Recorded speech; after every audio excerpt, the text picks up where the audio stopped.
Wimbledon, July 1968. Centre Court. The crowd is on its feet. A dark-haired woman walks out to present the Venus rosewater dish to Billie Jean King.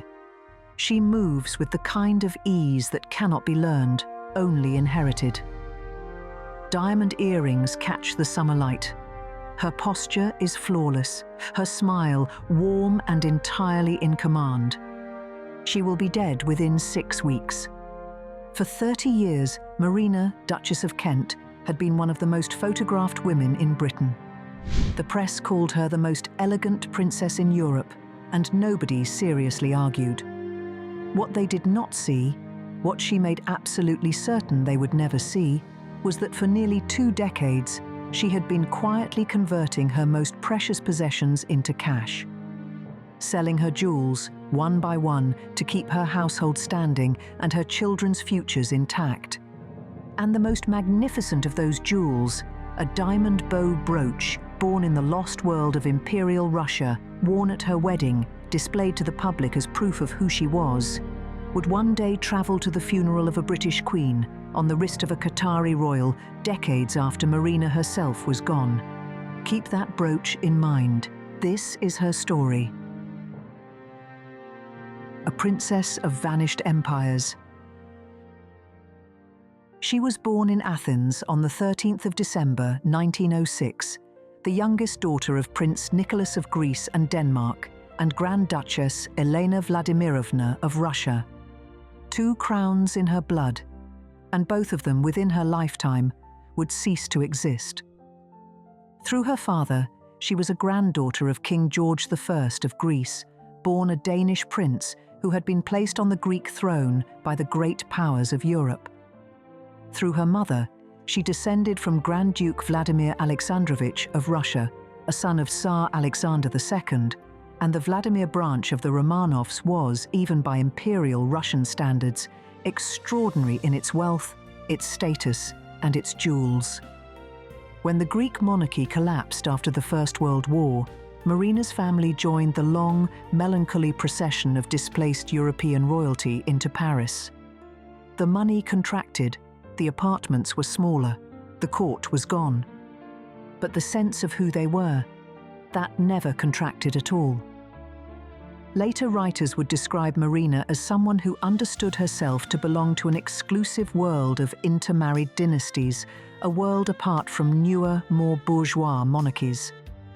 Mary Riddell, drawing on family material for her book on Catherine, Duchess of Kent, captured her in a single phrase that has never been bettered. Impossibly imperious, improbably grand, and still possessed of a common touch that endeared her to ordinary people.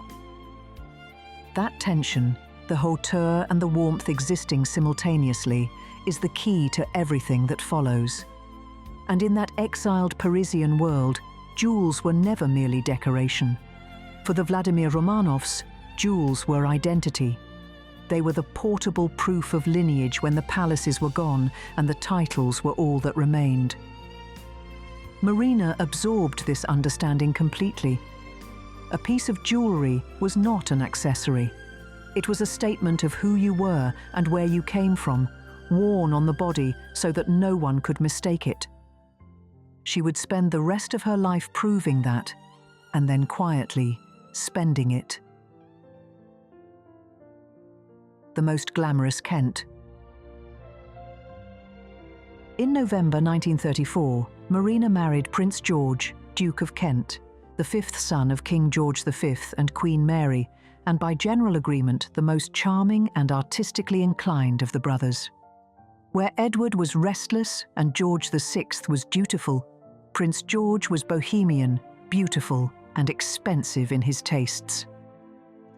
Marina arrived in Britain with a Parisian wardrobe and an aura that the British press had simply never encountered before. Newsreels and illustrated papers fell over themselves. Vogue, Tatler, Country Life. She appeared in all of them. Devastating elegance was the phrase that kept recurring. She was, in the language of the 1930s, a sensation, the first royal celebrity of the modern media age, in the sense that her image was manufactured and consumed on an industrial scale. The jewels she brought with her and those she received at her wedding formed a language, and it was a language she spoke with absolute precision. From Queen Mary came the Cambridge Sapphire Parure, a 19th-century suite of diamonds and sapphires with deep roots in the British royal line, originally assembled for Princess Augusta, Duchess of Cambridge. The rich blue stones rooted Marina in the British tradition made her legible to the dynasty she was joining. From her mother's Russian inheritance came something altogether different. Grand Duchess Elena Vladimirovna had herself inherited from the Vladimir collection, that famously jewel-laden branch of the Romanovs. And she passed two extraordinary pieces to Marina for her wedding. A pearl and diamond bandeau composed of diamond snakes guarding pearl eggs, a Vladimir jewel given to Elena around the time of her own 1902 marriage, and a diamond bow brooch made around 1850, set with over 100 carats of diamonds, that had been displayed among the wedding gifts at St. James's Palace for the public to admire.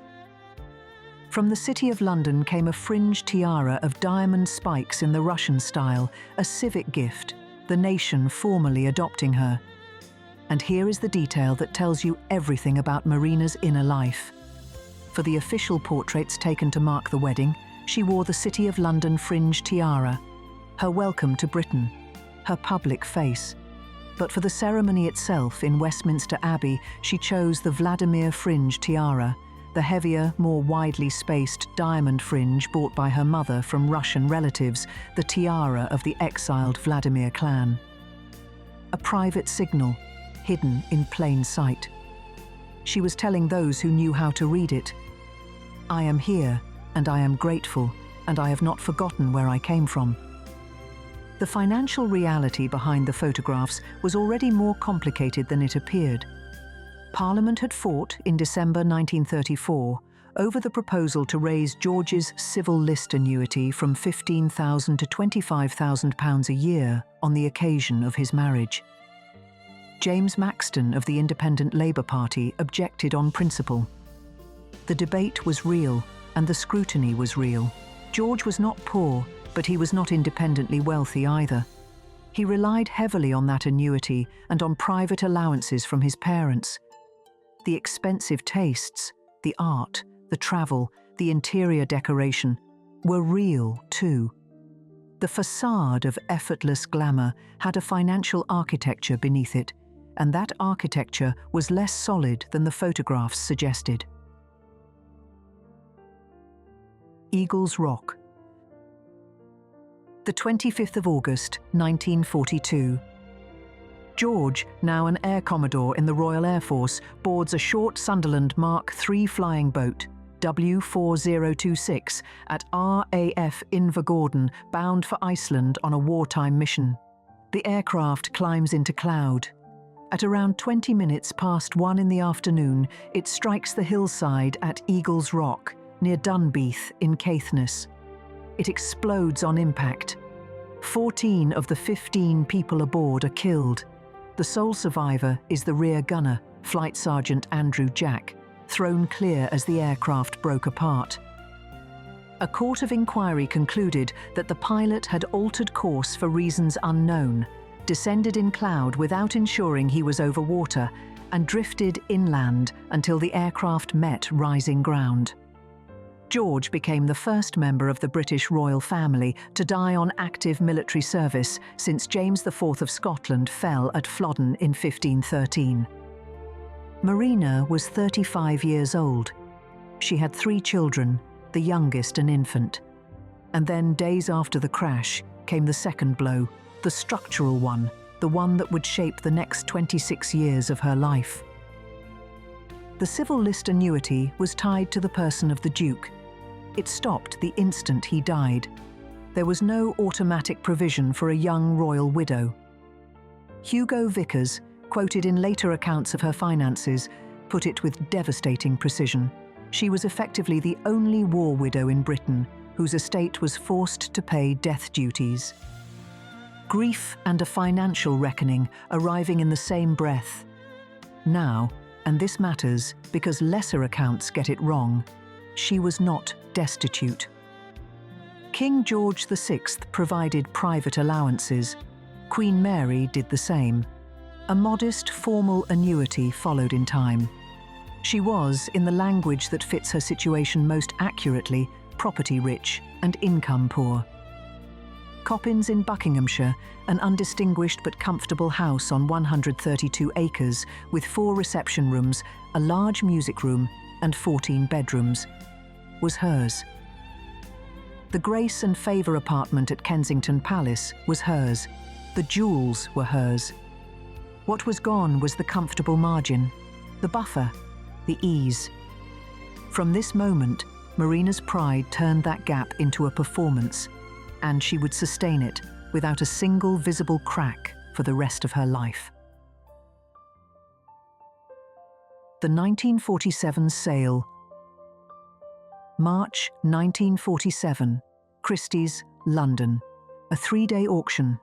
Property from the collection of H.R.H. the Prince George, Duke of Kent K.G. K.T. and H.R.H. Princess Marina, Duchess of Kent C.I. G.C.V.O. and their families. English furniture, works of art, porcelain, decorative objects. Crowds came both to buy and to glimpse the material world of the dead Duke. By the close, the sale had raised approximately £92,300, a substantial sum in the late 1940s. The driving forces were twofold: inheritance taxes on George's estate and the ongoing cost of maintaining 2 households and raising 3 children in a harsher post-war tax climate. It was the first large, visible conversion of status objects into cash. Some modern accounts describe it as a humiliating ordeal, Marina forced to watch most of George's possessions sold. That is the tabloid version, and it is not quite accurate. The catalogues and the total realised suggest a very substantial deaccession. But the major jewels were kept, the personal mementos were kept, the houses were kept. This was a narrowing of options, not a collapse. What it was, in truth, was the establishment of a pattern. Sell selectively, sell what can be sold without showing, and never, under any circumstances, let it show on your face. The second act of Marina's life was built on duty, and she built it with extraordinary discipline. She became Commandant of the Women's Royal Naval Service in 1940 and continued as its figurehead through and beyond the war. When George died, she stepped into his role as President of the Royal National Lifeboat Institution and held it for a quarter of a century, visiting lifeboat stations around the coast, naming new boats, presiding over annual meetings. And then there was Wimbledon, 26 years as the royal face of the championships. Her dark hair and elegant hats became part of the visual memory of post-war British summers. She was still there in 1968, handing the Venus Rosewater dish to Billie Jean King, the image we began with, the last public appearance before the diagnosis.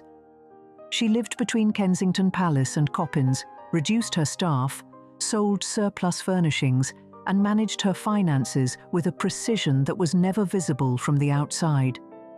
Later reconstructions, drawing on biographers including Hugo Vickers and scattered treasury material, suggest that her disposable cash for some years may have been modest by royal standards, on the order of £1,000 a year in readily spendable income, supplemented by private allowances and the formal annuity. Property rich, income poor, and in public, always immaculate.